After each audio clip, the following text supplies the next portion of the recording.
ഇടുക്കി തൊടുപുഴയിൽ കടയിലേക്ക് പാഞ്ഞു കയറി തെരുവുനായ ആക്രമണം 5 പേർക്ക് കടിയേറ്റു. വിവരങ്ങളുമായി ഇപ്പോൾ ലാൽകൃഷ്ണനാണ് തൊടുപുഴയിൽ നിന്ന് ചേരുന്നത്. ലാലിയും കടിയേറ്റവർ ചികിത്സ തേടിയിട്ടുണ്ടോ അല്ലെ? എന്തൊക്കെയാണ് വിവരങ്ങൾ ലാൽ? സാരമായി പരിക്കേറ്റത് 2 പേർക്കാണ്. 2 പേര് കാലിലാണ് തെരുവുനായയുടെ കടിയേറ്റത്. രാവിലെ 8:30 കൂടിയാണ് കലൂർ ഭാഗത്ത് വെച്ച്, തൊടുപുഴയ്ക്ക് അടുത്തുള്ള കലൂർ ഭാഗത്ത് വെച്ച് തെരുവുനായയുടെ ആക്രമണം ഉണ്ടാകുന്നത്. കട തുറന്ന് കടയുടെ മുന്നിൽ സാധനങ്ങൾ പെറുക്കി വെക്കുന്നതിനിടയിൽ റോഡിലൂടെ പോയ തെരുവുനായ പെട്ടെന്ന് പ്രകോപിതനായി കടയുടെ ഉള്ളിലേക്ക് പാഞ്ഞു കയറുകയായിരുന്നു.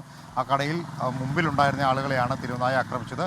ആളുകൾ വലിയ തോതിൽ ബഹളം വെച്ചതോടുകൂടി തെരുവുനായ പുറത്തേക്ക് ഇറങ്ങി ഓടുകയും ചെയ്തു. കലൂരിൽ തന്നെ ഒരു സ്കൂളിന് അടുത്താണ് ഈ സംഭവം ഉണ്ടായത്. സ്കൂൾ കുട്ടികളടക്കം റോഡിലൂടെ പോകുന്നുണ്ടായിരുന്നു. നിരവധി പേർ ജോലിക്കും പോകുന്ന സമയത്താണ് ഇത്തരത്തിലൊരു സംഭവം അവിടെ നടന്നത്. സംഭവത്തിൽ വലിയ തോതിലുള്ള പ്രതിഷേധവും നടന്നു. അല്പസമയങ്ങൾക്ക് മുമ്പ് ഡിവൈഎഫ്ഐയുടെ നേതൃത്വത്തിൽ അവിടെ വലിയ പ്രതിഷേധവും വാഴ വെച്ച് പ്രതിഷേധിക്കുകയൊക്കെ ചെയ്തിരുന്നു. പ്രവർത്തകർ എല്ലാം ചേർന്ന് ഇത്തരം സംഭവങ്ങൾ നിരവധി ഉണ്ടാകുന്നുണ്ട്, ഇതിൽ നടപടി വേണം എന്ന് പലകുറി ആവശ്യപ്പെട്ടതാണ്.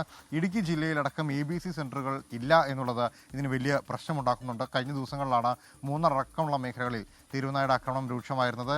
ഹൈറേഞ്ച് ലോ റേഞ്ച് വ്യത്യാസമില്ലാതെ തെരുവുനായ വിഹരിക്കുന്ന ഒരു കേന്ദ്രം കൂടിയാണ്. തൊടുപുഴ നഗരത്തിലും സമാനമായ സാഹചര്യമുണ്ട്.